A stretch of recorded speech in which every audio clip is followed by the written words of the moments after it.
I mean, you've talked about learning what you've learned in the playoffs is that it's a series, that it's not just one game. So just speak to that mindset of going back to Milwaukee, knowing you get that one, you'll be back here for a game 7. I mean, one at a time. You know, our focus is the Milwaukee right now. You know, that's how you have to do these series, one game at a time. And, yeah, that's it. Dave, here in the front. Look, I wanted to ask you about the play. You guys are down one. You're coming down the court. You pick up your dribble around the foul line, and then Drew comes in. Just what were you seeing on the court in that moment? And when you kind of had a little bit of a transition opportunity, what were you seeing as you surveyed the court? I was just trying to score the ball. He was behind me. I turned, and he was right there. Over on the right side. Go ahead.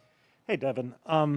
You know, obviously you had a great night, but it seemed like a lot of times that there was a lot of isolation. There wasn't a ton of ball movement. I know you talk about 0.5, and there weren't many of those possessions. Did you think things got, and maybe this for Chris too, that things were just too isolated and stagnant on offense for too long during the night? Yeah, the whole third quarter, you know, was pretty much that. We were trading basket for, I think, 5 minutes straight. But, you know, we're at our best when we get stops and get out in transition. So, I always say we hang our hat on the defense end, and that's where we have to be better.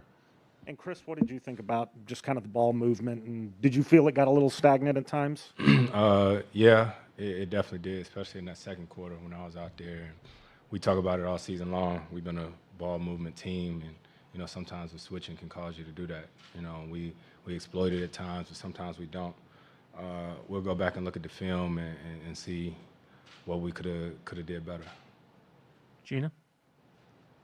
For both you guys, I mean, you haven't lost 3 games in a row in 6 months since January and haven't really faced a must-win as far as an elimination game situation all playoffs. So just, I know how much you guys pride yourself on resilience and fighting back. So just what do you hope to see from you guys and your teammates the next 2 days to get ready for game 6?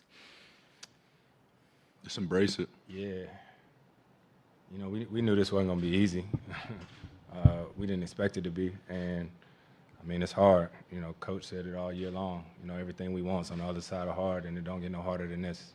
You know, so we got to regroup, learn from this game, but it's over. You know, we got to get ready for Game 6. Anthony? Chris, from your perspective, what happened in that second quarter, and do you feel like that's where you guys lost the game? It's a 48-minute game. You know, I'll go back and look at it and see, you know, but you know, we got to play the way we started off the game. We got to put a full game together like that, especially going there. And we got to win a game in Milwaukee. So that's all that matters right now. Palmer, to you on Zoom. I'm going to go to Greg Moore with the Arizona Republic.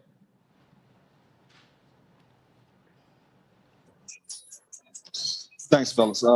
This is obviously a really tough loss. Devin, how frustrated are you for Chris right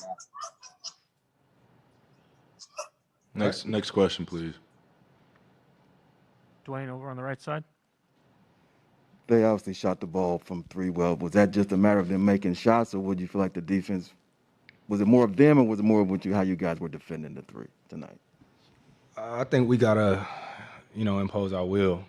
You know, I think in that third quarter, I remember it was a timeout, and the guys said they had missed a shot that whole quarter, you know, and like I said, we come straight here from the game. We ain't looked at nothing yet, you know what I mean? So I think we'll go home, look at it, watch it tomorrow, and we'll see what we need to do better for Game 6. Chris in the back. Guys, there were a couple miscues on when Giannis is at the free throw line. They got the offensive rebound a couple times. Is that a matter of just the ball bouncing a certain way, or you think you guys could do something differently on those situations? I'd have to go relook at it, but, you know, he's a freak of nature. He's a different size dude, so even if he's boxing out, getting a hand on it, you know, it's tough. So, you know, you just have to put a body on him. Everybody's out there anticipating to miss, you know. Hell, even he is. You know what I mean? So, you know, we got to keep trying to box out, and then if his length, you know, he tipped the ball up in the air, ain't too much you can do.